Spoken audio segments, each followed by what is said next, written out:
Hello and welcome to another episode of the 6570 Family Project podcast, where we are putting aside the power struggles and finding the path to lead our young men and women toward the confidence, wisdom, and respect that they really need to prepare them for the world.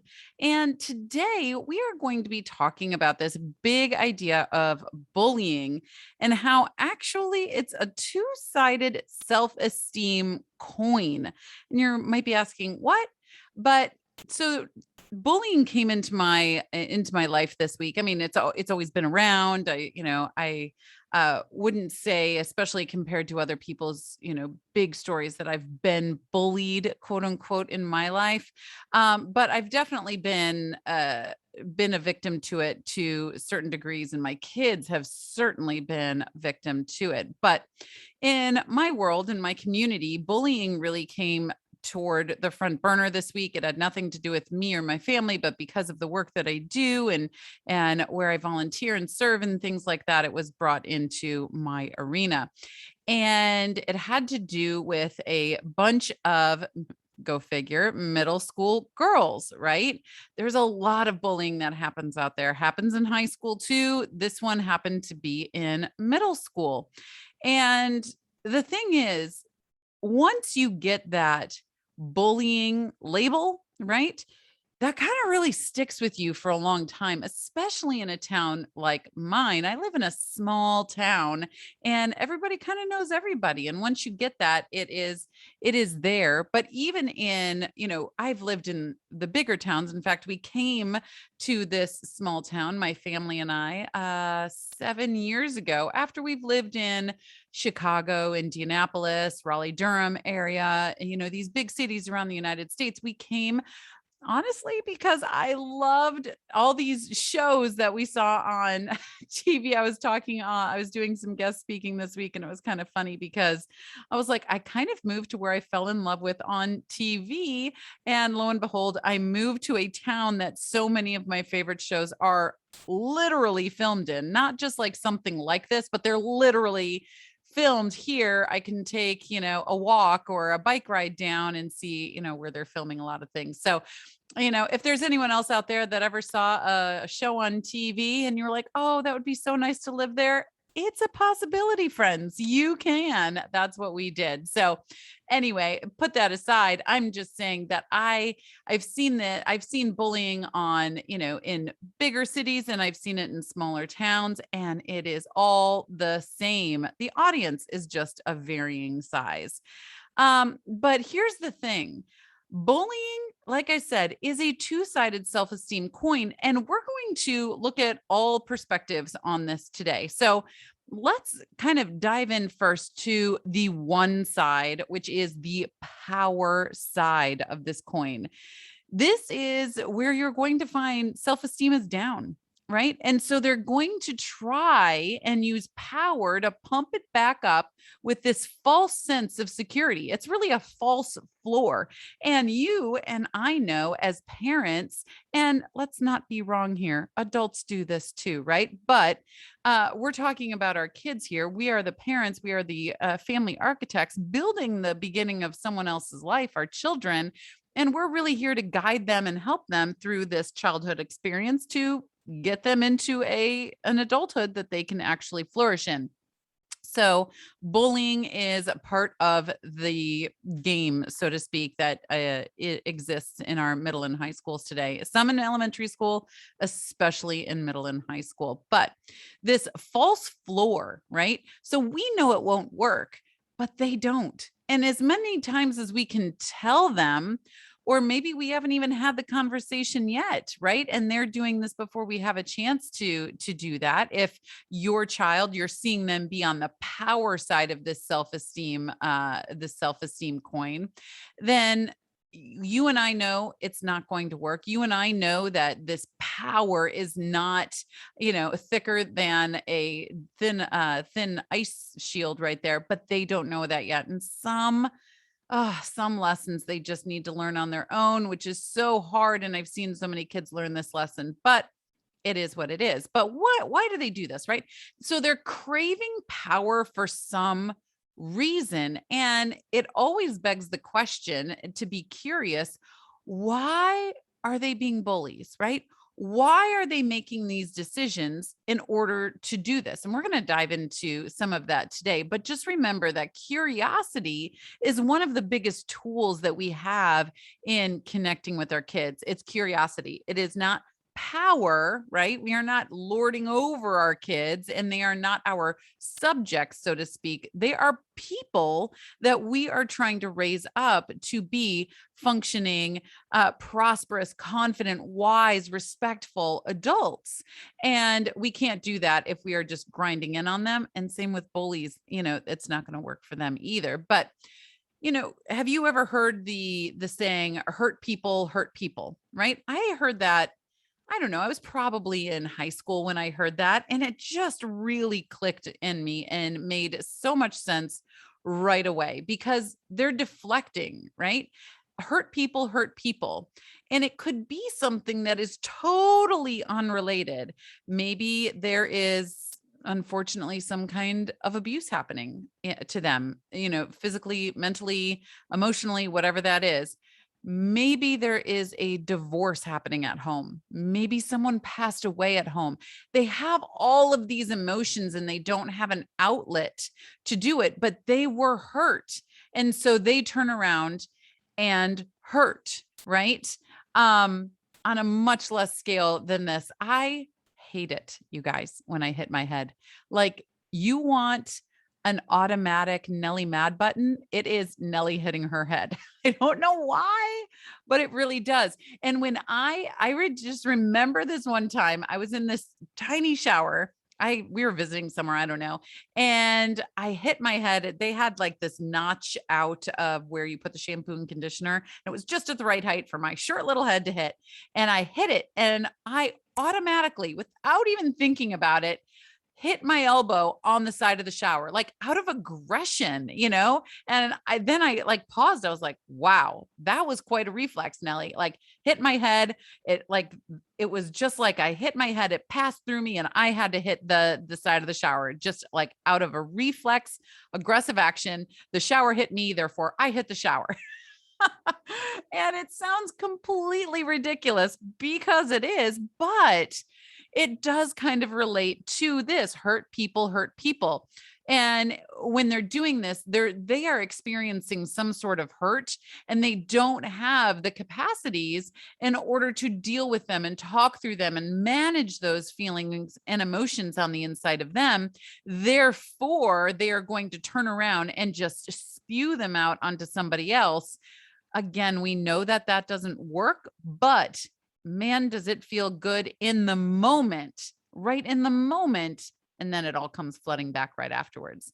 And so bullies typically are not going to be happy-go-lucky people, right? Have you ever met a happy-go-lucky, super cheerful bully? No. The answer is probably no. So hurt people hurt people. And then there's also weak people are often bullies. And when I hear weak people are often bullies, like, there's two that come to my head right away, just from teaching history and things like that I'm like, weak people become bullies, like on a global level. I think Napoleon, I think Hitler, right? And not to say that I'm comparing either one of those, but to your child or anyone else out there. But I'm just saying that weak people can often become bullies. You've all heard of the Napoleon syndrome, right? And these kids, especially young boys, that are really short, and then they're short, so their ego is big, right? And I've seen that with my own eyes before, and man, is it so true.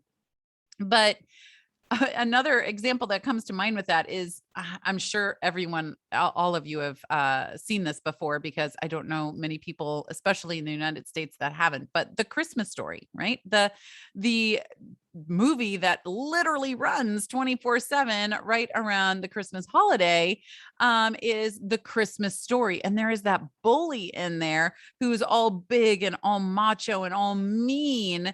And then he gets, hit once and he goes running off. And he's actually this really sensitive person on the inside that for whatever reason, he has to wear this shell of ego and bulliness around him. So that's another way. And then another thing we need to look at is that maybe they have been bullied themselves. These bullies have been bullied and they're just saying, no more, right?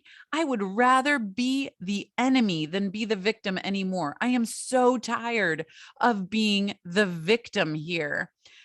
And maybe they're hiding from something or they're protecting something, right? In my work in the animal field, I see this all the time and I see it with middle schoolers too. Middle schoolers are, somewhat like the wild, if you will. But maybe they're hiding something or they're protecting something. You think about, any mama fill in the blank when they're protecting their young, they get really bullyish, right? They are protecting something. And so that's really the power side and some reasons why we might see this. The other side of that, and before we move on, I want to say all of those are self-esteem issues. All of those are self-esteem is down. Therefore, I need to power up, even if it's false, even if it's a false sense of what makes me feel good and what self-esteem could be. I'm going to get there with power because it makes me feel good in the moment, even if it's fake.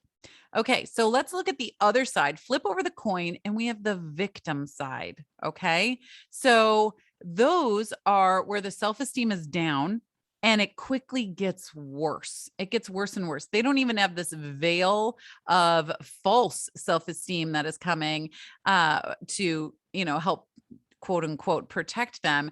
Their self-esteem is down and it is getting worse. They don't understand why people would treat them this way. And unfortunately, the people that are often the victims and feel like the victims of bullying are perceived as weaker physically, emotionally, or even mentally than others. And those power hungry self-esteem seekers that we talked about already, they're really hunting for some quick wins. And it's so unfortunate that it really is those kids that again are perceived. I'm not saying they are, but they are perceived by, for whatever reason, by that bully at the moment, that person that is bullying. I'm sorry. I don't want to, it is important to say, that they are not a bully, right? That's an identity statement right there, but they are bullying. That's a hard word to say. But that's an identifier. So you never want to say, oh, so-and-so is a bully, right? You could say so-and-so is bullying, right? You don't know their full story. You do not know their full story, even if it's your kid. If your kid is bullying, then you don't know the full story of what's going on, because then we would be diving in and helping them deal with all of those issues. Remember, hurt people hurt people. So again, dealing with this victim side here, a lot of those people can be, especially if they're perceived as emotionally weaker, maybe they're empaths, right? And I fit into this category. This is where I've experienced a little bit of, what some could call bullying in the past. But with empaths, all they want to do is help others, right? They can feel the hurt the people are going through, right? Even as someone is hurting them, they feel their own hurt, but they also feel the hurt of the person that is hurting them. That's a really tough place to be in sometimes. It can be also very confusing. And you're just like, I just want to help you, but you're also hurting me at the same time, which makes me not want to help you. So if your child has more of these empathic, they can feel the feelings of others more easily than somebody else, then that's something to dive into and be curious about as well. And unfortunately, if your kid is an empath, those people that do turn away or are bullies, they are bullying them. See, you could do it so easily, but I'm telling you, I've done whole podcasts on this.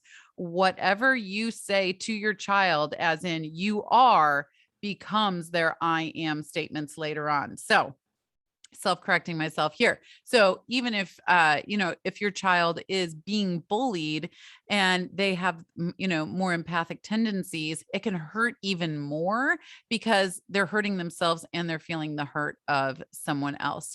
I was not a book smart kid when I was growing up. Not bad. I was a B student, but I was not a book smart kid, but I really was a very emotionally smart kid. I did not have that language back then. I couldn't have raised my hand in, fifth, seventh, 11th grade or whatever and said, I am emotionally intelligent. I would not have been able to say that. But looking back and knowing and doing all the studying I have for the, past decade plus and things, I'm like, oh, okay, I see where those came from. But the slip can happen with the confidence here. So the people that are on the victim side of this self-esteem coin really start to lose confidence. And when confidence comes into question, so many other things can fall in the domino belt from there. So if you're being curious about this victim side, good questions to ask are, why am I giving over my power to these people? Why am I giving them the puppet strings of my own emotions, right? What am I craving that I am not getting, and where can I find it? Okay.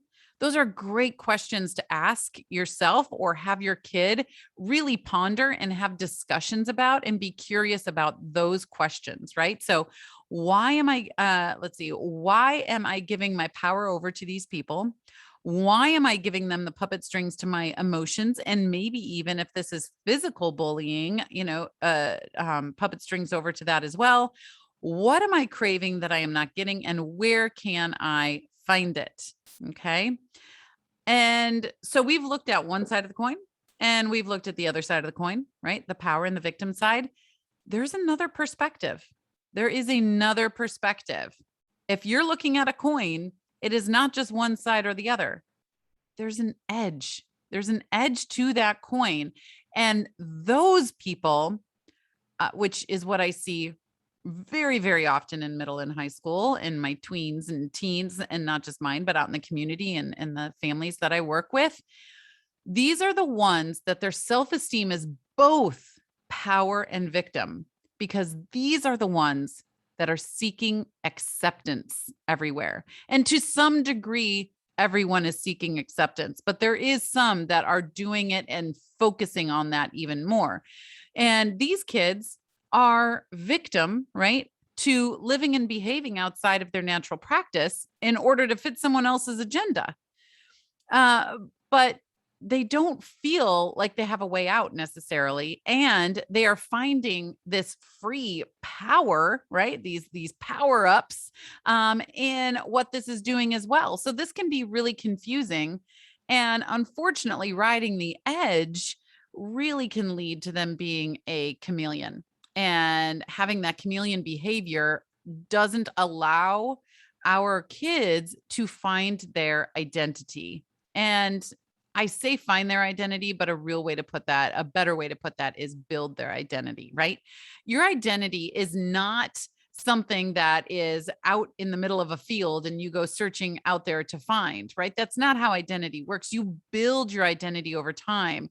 It is part ingrained into you through genetic code and history. And it is also even much more so also part of your environment. So there is a genetic heritage component. There is an environment component to that, but you build your identity over time.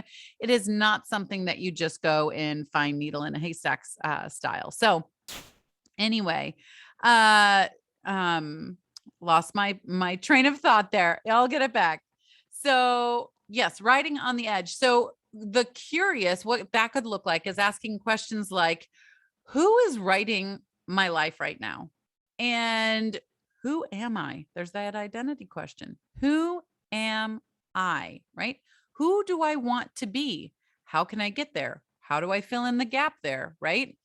We don't want our kids to leave home and go into adulthood not having a clue of who they are, who they want to be, and how to get there. We don't want them leaving childhood as this chameleon who is one way with one person, another way with another person, another way with another person, right? There needs to be this consistency of self, this knowledge, self knowledge, and self leadership so that they can take themselves where they want to go. They're not being pulled by a collar in 19 different directions, depending on what room they're in the workplace or in the school or in the home, even. We want them to have that sense of self.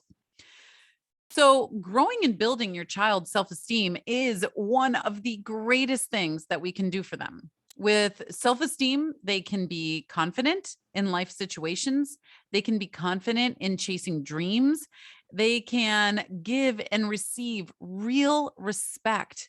They can have joy, right? They can find joy. Remember, you've never seen, and I mean, I would challenge you to really think if you have ever seen a truly joyful person that is bullying. I don't think so. I don't think that that would be a conflict of character and a conundrum right there. And they can grow in all areas of wisdom, from the practical to the academic, the personal, and the relationship wisdom. All of that can happen if we can nail down this self-esteem, especially during the teen and tween years. Because, I mean, think about it. During the elementary years, that 0 to 8, you're really building life for them, right? You are spoon feeding them their emotion, or their not their emotions. Trust me, if everyone spoon fed their 2-year-old emotions, we wouldn't have any tantrums, right? No, you are spoon feeding them their reactions and what they're going to be doing and all of the consequences and their disciplines and all of that. But after 8 years old, and when they're in the 9 to 18 realm, that's really when you're partnering with them even more so than ever. And it just continues to grow when they get closer to adulthood. You are partnering with them in order to build their life, right? You are partnering with them to build their identity, their character, their self-confidence, their self-esteem, all of that. And without self-esteem, like any illness, it is the only thing you see and feel, and you are constantly fixed on moving that one needle, and everything else falls to the side, right? If you are on the power side, you're just wanting more and more and more power. If you're on the victim side, you're just getting more and more reasons why you feel so terrible.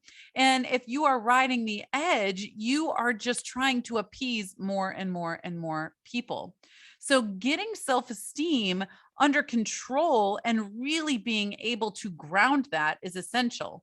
And for those listening right now, if you have a daughter that you would love to see her shine, right? I actually have an event coming up that is on March 14th, 2022, and I would really love to invite you along. It is called Ignite Their Joy: 5 steps to growing your daughter's self-esteem in the tween and teen years. Why did I do this event? Because I am seeing it out there. I see it in my own kids, in my kids' friends, in the community that I serve, in the families that I serve, in the hundreds of families I interact with on a weekly basis out there in the world, not just in the US, but in Europe, Canada, Australia, right? All these places, the same things are happening. So that is why Ignite Their Joy was made. So this is a 5-day parenting workshop for all of you parents with young women out there that want to see how to lead your daughter toward a grounded self-esteem that they can own, right? We want them to own it. We want them to be able to grow from it. We don't need a borrowed from social media popularity and outside world type of self-esteem, because it's a false floor. It doesn't actually exist, and it will fail them. It is not a matter of if, it definitely will. So we need to be able to help them grow that true grounded self-esteem. So whether your child is on the power side, or they're on the victim side, or they're on the acceptance rim of the self-esteem coin, or they're flipping in between, right? It is just like throwing a coin up in the air. if you have a child, especially a daughter between 9 and 18, you know that that coin is constantly flipping. I'm a victim. I am the one in the power position. I'm just trying to get people to like me. And it just keeps flipping over and over and over again. Wouldn't it be nice to stop the coin, right? Have it land on your hand, cover it with your own hand, ground it, give it support, and help it grow from there. I mean, how would that feel? It would be so amazing, right? So this is a totally free workshop, totally priceless information that you can take and truly help shape their best life from. So I hope you can be there. You can find it at nellyharden.com/ignite, nellyharden.com/ignite, and go there and register. And I can't wait to see you there. And for everyone else, okay, I can't wait to be back here next week with another episode. But really think about these ways that we were curious today. Think about these ways, how you've seen your child be on one, two, or all three, most likely all three sides and perspectives of this coin, and try and help them stop flipping it back and forth and truly give them a grounded self-esteem. And again, if you have a daughter between 9 and 18, I will see you at that workshop. And guys, keep teaching, keep laughing, keep loving. And remember, above all, keep showing up with intention in this 6570 parenthood, childhood experience, because they need you. You are their guide. All right. I'll see you later, guys.